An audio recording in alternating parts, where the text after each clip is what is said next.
இருக்கிறோம்.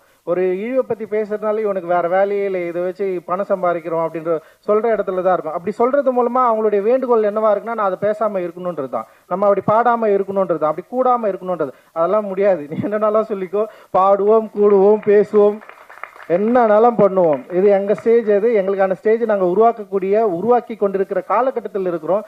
அதனால வாய்ப்பே கிடையாது. ஏன்னா இது தலி சுப்பையா அவர்களோட பாடல் தான், சிங்கத்தை அது குகையில் சந்திப்பது வீரமாடான்றது எவ்வளவு பெரிய முக்கியமானது. RSSக்கு சம்பவம் செஞ்சவரு எங்க ஐயா, புரியுதா? சும்மா நம்ம எது சொன்னாலுமே பின்னாடி அவன் இருக்கிறான் எப்ப எவ்வளவு ஒரு அயோக்கியத்தனத்தை கிரியேட் பண்ணி தொடர்ந்து ட்ரை பண்ணிட்டே இருக்கிற. இந்த சமூகத்தில் ஒரு அசமத்துவம் இருக்குது, அதை நம்ம புரிஞ்சுக்கணும். அதை பத்தி கேள்வி கேட்டா இவன் இதுதான் ரொம்ப சிக்கலான ஒரு வடிவமா இங்க இருக்கு. எதை பத்தி கேள்வி கேட்டாலும் நீ ஏன் கேள்வி கேட்கிற? அப்ப உனக்கு யாரோ பின்னாடி இருக்கிறாங்க, பிரச்சனை நடக்குதுயா. இந்த 3 நாள்ல, கடந்த 4 நாள்ல தலித்துகள் மீது நிகழ்த்தப்பட்ட வன்முறை தமிழகத்துல மிக மோசமா நடந்திருக்கு. அதை பத்தி நீ என்ன பேச போற? எப்ப பேச போறீங்க நீங்க? அதை பத்தி பேசினாலே யாரோ உங்களுக்கு பின்னாடி இருக்கிறாங்க. அப்போ ஒரு உண்மைக்கு எதிராக ஒரு உண்மை இங்க கிடையவே கிடையாது. உண்மைக்கு எதிராக ஒரு பொய்யை கிரியேட் பண்ற. அந்த பொய்யை கிரியேட் பண்ணி உன்னுடைய வலைதளங்கள்ல, சோசியல் மீடியாவில் நீ பேசி இப்படி ஒரு விஷயமே நடக்கல அப்படின்னு சொல்லிட்டு ஒரு மாற்று கருத்தை உருவாக்க முயற்சி பண்ற. மாற்று கருத்தை உருவாக்கி முயற்சி பண்ணி அது சோசியல் மீடியாவில் போட்டு உடனடியாக மக்களை தீர்ப்பு எழுத வைக்கிறாங்க. இது நடக்கவே இல்லை, இது ஒரு பொய்யான ஒரு மாயையை உருவாக்குறாங்க இங்க அப்படின்னு சொல்லிட்டு. முதல்ல அக்செப்ட் பண்ணும், இங்க என்ன பிரச்சனை இருக்கு, எதுக்கு ஆட்சி மாற்றத்தை விரும்பணும்? சும்மா அப்படி போயிருதுக்கு ஆட்சி மாற்றத்தை நம்ம ஏன் விரும்புறோம்? ஏற்கனவே இருக்கிற ஆட்சி ரொம்ப மோசமான ஆட்சியா இருக்கிறதுனால, இங்க சமூக நீதிக்கு எதிராக இருக்கிறதுனால, அப்போ ஒரு புதிய ஆட்சியை விரும்புறோம். அப்ப சமூக நீதியை கோருகிற ஒரு ஆட்சியை விரும்புறோம். அப்ப சமூக நீதியை கோருகிற ஆட்சி உள்ள வந்ததுக்கு அப்புறம் இங்க சாதிய தீண்டாமைகளும் இங்க சமத்துவத்துக்கு எதிரான ஒரு ஃபார்ம்களும் அதிகமா இருக்குதுன்னா, அது கேள்வி கேட்கிற உரிமையை முதல்ல நீங்க தரணும். அந்த கேள்வி கேட்கறோட முதல்ல எதிரியா மாத்தக்கூடாது. அந்த கேள்வியே தப்புன்னு நீங்க சொல்லக்கூடாது.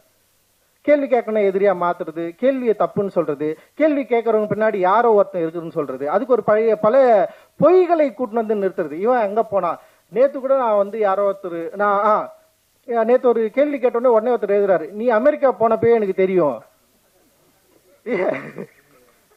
அமெரிக்காவுக்கு நான் போனதுக்கும் கேள்வி கேட்டதுக்கும் என்ன வித்தியாசம்னா, ஒருவேளை அமெரிக்காவை நான் போயிட்டு அங்க கருப்பர்கள் கருப்பர்கள் ஏற்படுத்திய புரட்சியை படித்ததுனால் நான் கேள்வி கேட்கிறேன், நீ அப்படி வேணா வச்சுக்கலாம். அது சோ பிரச்சனை இருக்குது, பிரச்சனையை நம்ம புரிஞ்சுக்கிறோம். அது கான்சியஸ் அந்த தன்மையோட அணுகிறோம். அதோட பெயின் அதிகம். நீ வேடிக்கை பார்க்கறதுக்கும் அதுலயே கிட்டத்தட்ட எனக்கு 42 வயசாகுது. நான் எதுக்கு இப்போ வரைக்குமே அதை தூக்கி சொம்மந்துங்கன்னு பேசிக்கின்னு தொடர்ந்து காலையில் எழுந்தவனே அவனை வெட்டான், இவனை வெட்டான், ரத்தத்தை பார்த்துக்கிட்டு கையை வெட்டான்னு சொல்லிட்டு எவ்வளவு அது கேட்கறப்போ மண்டை என்ன வலிக்கும்னு யாருக்காவது எப்பயாவது யோசிச்சிருப்பீங்களா நீங்க? அந்த யோசனையிலிருந்து ஒரு கோவம் வருதுன்னா, அந்த கோவத்தை கூட உன்னால புரிஞ்சுக்க முடியலன்னா அப்புறம் நீ எனக்கு என்ன விடுதலை வாங்கி தந்துட முடியும்? அப்போ எனக்கான விடுதலையை நான் கோருவேன்ற. எனக்கான விடுதலையை நான் பெற வேண்டிய காலகட்டம் இது. அப்போ எனக்கான விடுதலையை கோருகிற இடத்துல நான் இருக்கிறப்போ என்னுடைய மொழியில எனக்கு தேவையானதை நான் டிமாண்ட் பண்ணுவேன். அந்த டிமாண்டுக்கு நீ எந்த பேர்னாலும் வச்சுக்கோ. இதுக்கு பின்னாடி அவன் இருக்கிறான், இவன் எதனால சொல்லிக்க, அதை பத்தி எனக்கு கவலையே கிடையாது. எங்களுடைய குரலுடைய அடர்த்தியை உருவாக்கணும். அதுதான் ரொம்ப முக்கியமானது. இந்த அடர்த்தி ரொம்ப ரொம்ப அவசியமானது. நீ யோசிச்சு பாரு, இத்தனை நூற்றாண்டுகள் கழிச்சும் கூட தொடர்ந்து இங்க பிரச்சனை இன்னைக்கு ரொம்ப இயல்பா இருக்கு. இன்னைக்கு நான் ஒரு 4 நாள் 5 நாள் அங்க தென் மாவட்டங்கள் சைடு தான் போயிட்டு வந்துட்டு இருக்கேன் நானு. சோ ரொம்ப இயல்பா இருக்கு, தெருவா இருக்கு. இதை மாற்றுவதற்கு நம்ம கிட்ட என்ன திட்டம் இருக்கு? இதை நம்ம என்ன பண்ண போறோம்? இங்க இருக்கிற சாதி வேறுபாடுகளை களைவதற்கு நம்ம என்ன செய்ய போறோம்? ஆக்கப்பூர்வமான யோசனைகளை நோக்கி நம்ம நகரணும் இல்லையா? ஏன் அந்த ஆக்கப்பூர்வமான சிந்தனைகளும் யோசனைகளும் இல்லை? நலத்திட்டங்கள் வழங்குவதன் மூலமாக இங்க இருக்கிற பிரச்சனைகளை நம்மளால ஒழிச்சிட முடியுமா? ஒரு பிரச்சனை நடக்குதுன்னா ஒரு பிரச்சனை நடக்குது, அந்த பிரச்சனை எப்படி கையாளணும்னு ஒரு யுக்தி இருக்குது. அந்த கையாளுறது மூலமா இதை உடனடியா அந்த பிரச்சனைக்கு ஒரு தீர்வை நம்மளால முன்வைக்க முடியாது. ஏன்னா அரசாங்கம் உடனடியா ஒரு பிரச்சனையை கையாளுறது மூலமாக அந்த பிரச்சனையை எப்படி ஹேண்டில் பண்ண மூலமாக ஒரு விஷயத்த ஒரு பாசிட்டிவான நோக்கி இடத்த நோக்கி நகரலாம். ஆனா என்ன நடக்குது இங்க?